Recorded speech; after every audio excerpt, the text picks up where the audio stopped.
Mesdames et messieurs, bonsoir. Merci de nous suivre. Vous suivez le journal de la TFC. Allons-y pour les titres. Kenya, présidentielle au Kenya, la commission électorale a mise en cause. En Algérie et dans le reste du Maghreb, de nombreux patients continuent à mourir du fait de manque de donneurs.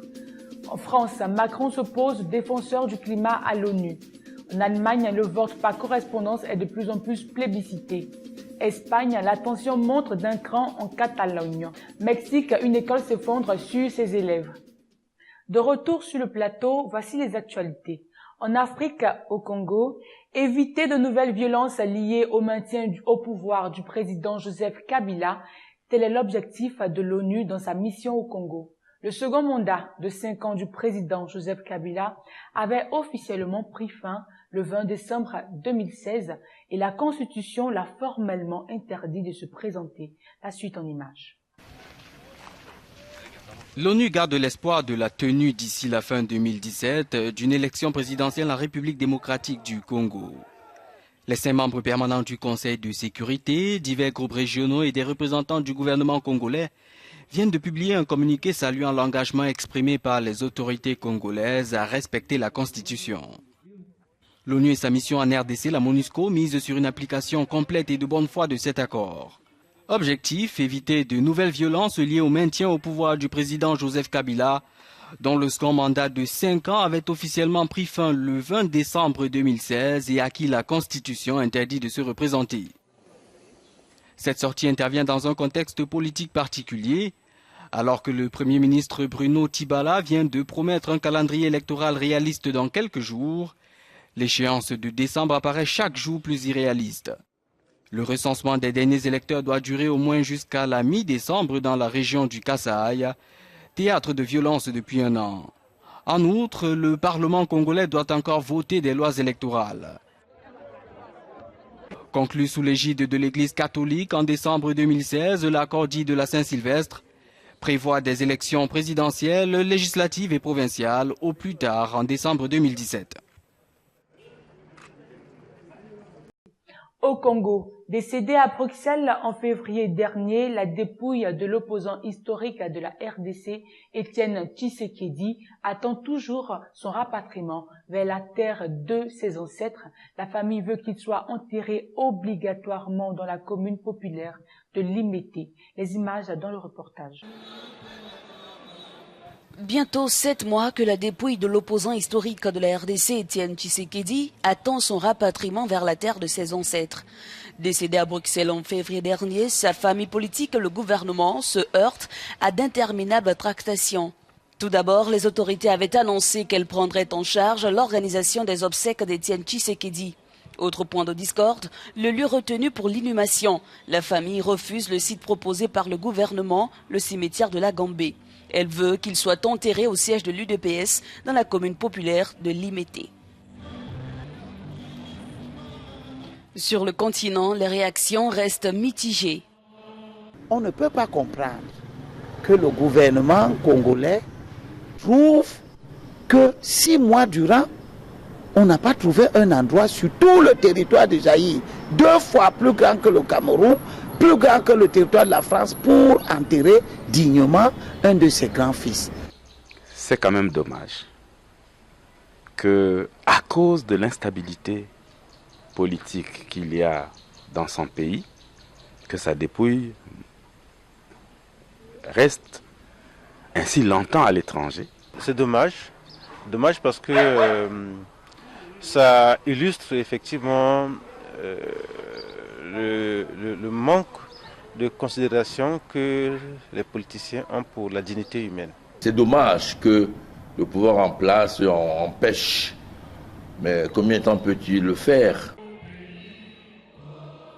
Étienne Tshisekedi sera-t-il inhumé à Bruxelles ou en RDC? La question trouvera certainement réponse dans les prochains jours. Mais pour sa famille, il n'est pas question qu'un Bantou soit conservé loin de son pays natal.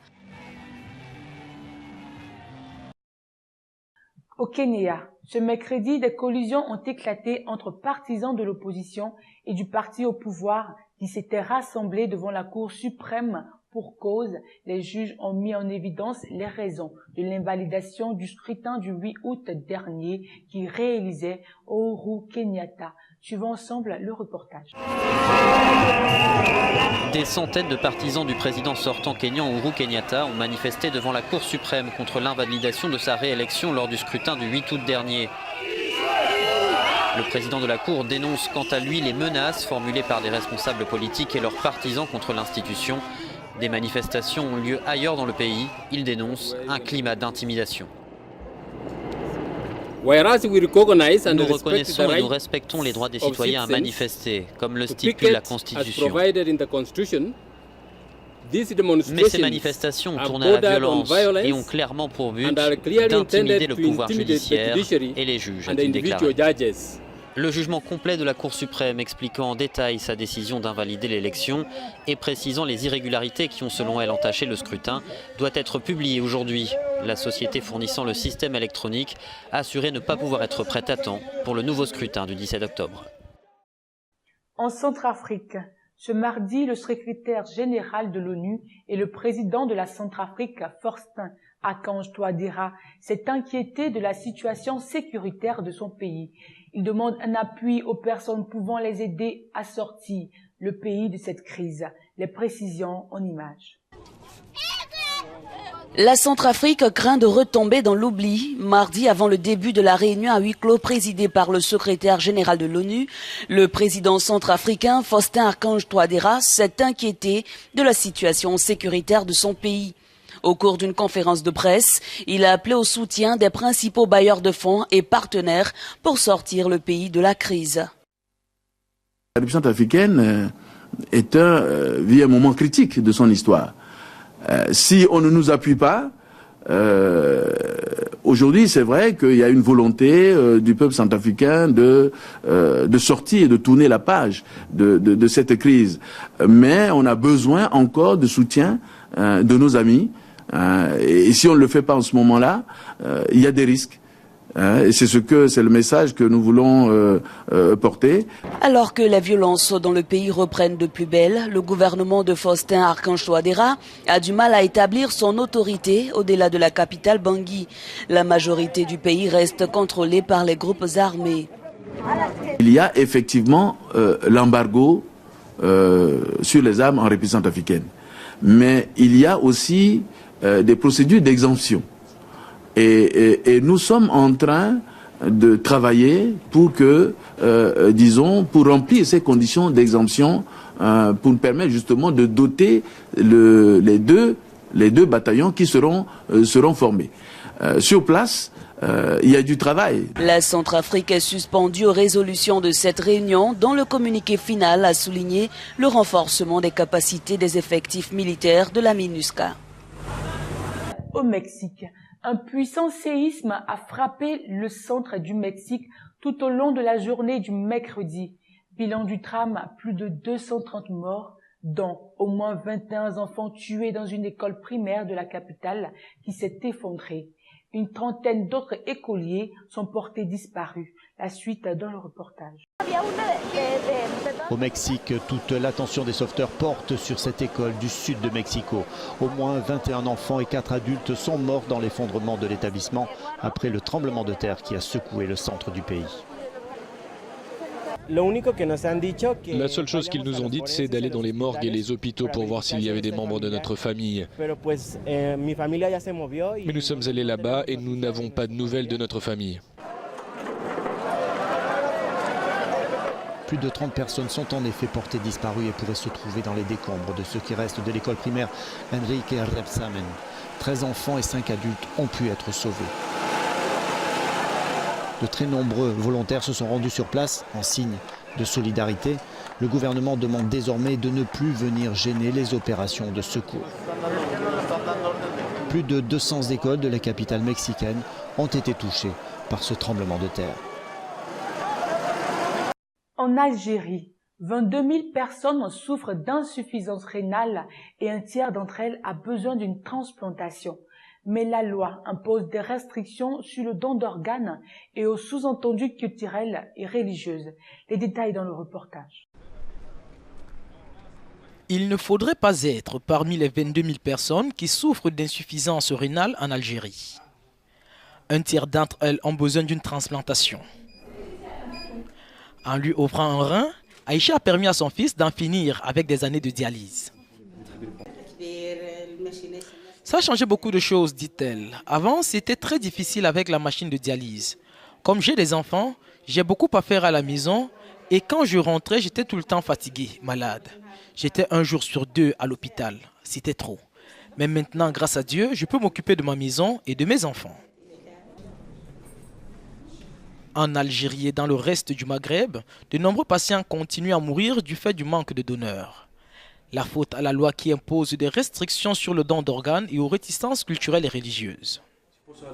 En Algérie, jusqu'à maintenant, on n'a pas une loi qui est claire par rapport au consentement des donneurs décédés. Donc là, on est toujours avec les parents des décédés. On attend la nouvelle loi qui va sortir. Je pense qu'il y aura beaucoup plus de facettes d'explication. Pour encourager les dons d'organes, l'Algérie étudie à présent une modification de la loi. Avec pour objectif donner l'occasion à chacun d'indiquer par écrit s'il refuse ou autorise que ses organes soient prélevés en cas de décès.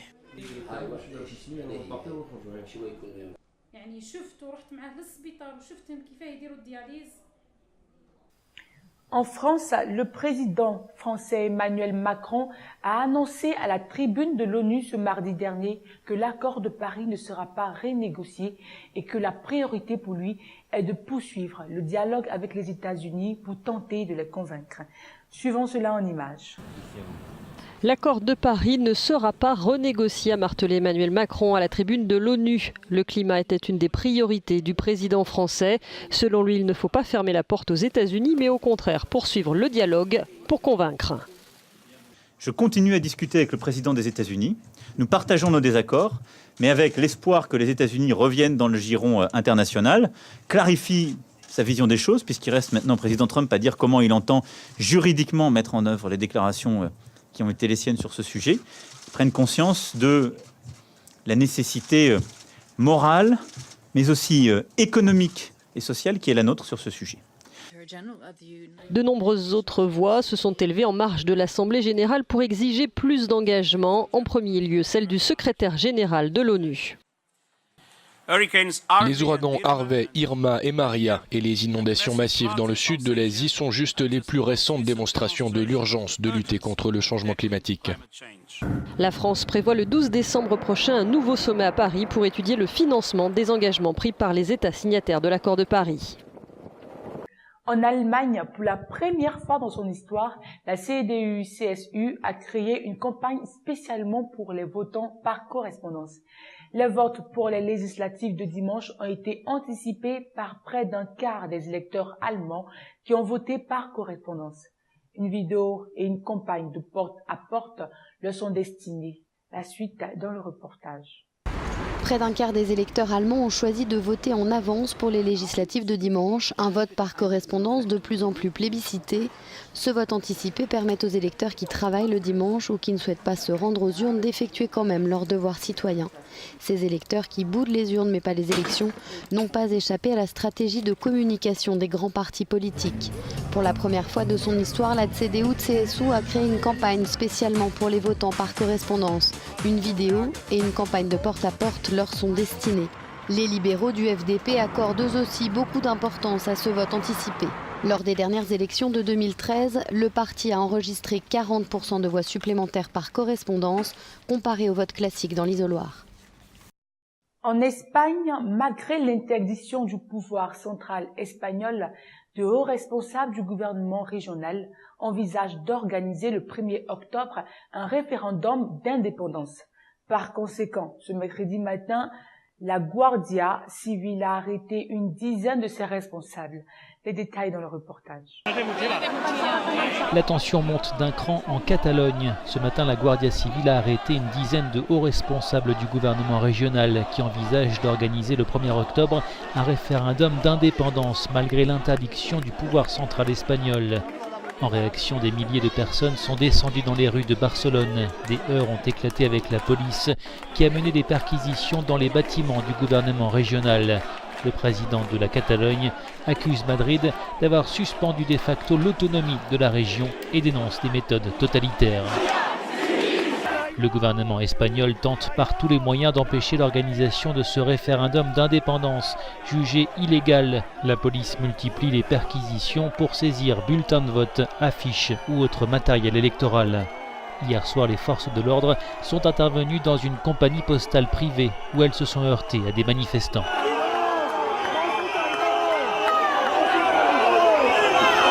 Aux États-Unis, à New York, il y a eu ces derniers jours une manifestation devant le siège des Nations Unies pour la démocratie en Afrique. Des citoyens et militants du monde entier tentent de faire entendre leur voix en marge des discours officiels. Les participants dénoncent la présence de l'Assemblée générale de ce qu'ils appellent des dictateurs. Les détails en images. Devant le siège des Nations Unies à New York, des citoyens et militants du monde entier tentent de faire entendre leur voix en marge des discours officiels. Ici, une manifestation pour la démocratie en Afrique. Les participants dénoncent la présence à l'Assemblée générale de ceux qu'ils appellent des dictateurs.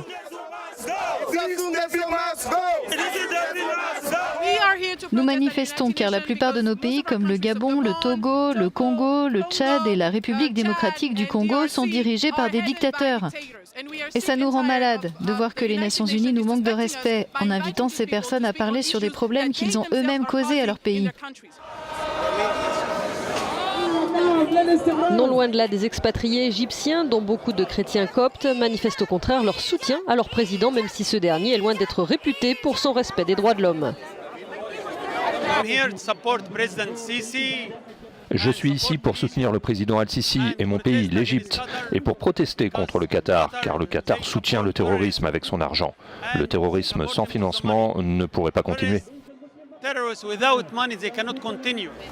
L'ONU tient tous les ans une session ordinaire de son Assemblée générale, une tribune pour les dirigeants du monde et en coulisses l'occasion de centaines de réunions sur des problématiques internationales. À l'intérieur du QG de l'ONU, on entend à peine les manifestations. L'agenda se poursuit avec un discours ce mercredi de Donald Tusk, le président du Conseil européen. Au programme aussi de cette semaine d'Assemblée générale, une des réunions les plus attendues portera sur un pacte mondial pour les migrations, un système promu par l'ONU pour réguler les migrations à une échelle internationale. Da New York, Michela Monte per Euronews. Caraïbes. Avec des vents à 270 km/h, l'ouragan Maria poursuit sa route dévastatrice dans les Caraïbes. Il a effleuré la Martinique et s'est accentué sur la Dominique et la Guadeloupe. 2 personnes ont été tuées en Guadeloupe et 2 autres portées disparues dans les naufrages d'un bateau. Les précisions dans le reportage. L'ouragan Maria poursuit sa route dans l'arc des Caraïbes. Il a frôlé la Martinique, s'est déchaîné sur la Guadeloupe et la Dominique avec des vents à 270 km/h et s'éloigne de Saint-Martin et Saint-Barthélemy. Inondations, toitures envolées, coupures de courant. En Guadeloupe, 2 personnes ont été tuées et 2 autres portées disparues dans le naufrage d'un bateau, selon le dernier bilan de la préfecture française. 40% des foyers sont privés d'électricité. Les Saintes, Marie-Galante, Petit-Bourg et la Désirade font partie des zones les plus impactées. En Martinique, c'est un tiers de la population qui se retrouve sans courant. 2 missions de secours pour l'île de la Dominique, où vivent 72 000 personnes, ont été reportées en raison des conditions météo encore très mauvaises. Les habitants sont coupés du monde. Le cyclone plus lent qu'Irma et dont l'œil est plus petit se dirige à présent vers les îles Vierges britanniques et américaines et doit atteindre Porto Rico dans la journée. Ce pourrait être le pire du siècle pour l'île. À Porto Rico, l'ouragan Maria est arrivé ce mercredi matin. Plus de 60% du réseau électrique est à l'arrêt. Il engendre des vents soufflant jusqu'à 240 km/h et est arrivé dans le sud de Porto Rico. La suite en images. Avec des vents à 250 km/h, l'ouragan Maria a frappé de plein fouet mercredi matin Porto Rico. C'est l'ouragan le plus dévastateur de l'histoire de l'île, déjà frappé par Irma il y a 10 jours. Le cyclone se déplace actuellement vers le nord-ouest et devrait passer ensuite au nord de la République dominicaine. Depuis lundi, Maria traverse les Caraïbes. Il a fait 2 morts et 2 disparus en Guadeloupe. À Porto Rico, plus de la moitié du réseau d'électricité est hors service et cela devrait empirer dans les prochaines heures. Le gouverneur de l'île redoute désormais des inondations et les fortes pluies potentiellement meurtrières. À l'approche du cœur de l'ouragan, les résidents de la capitale San Juan se sont abrités dans les cages d'escalier derrière des murs épais. Dehors, des trombes d'eau et des vents déchaînés déferlaient, arrachant et emportant des arbres qui tombaient sur les véhicules. C'est tout pour ce soir. J'ai été ravie d'être en votre compagnie. Bonne suite de programme à vous sur la TFC et que Dieu vous bénisse.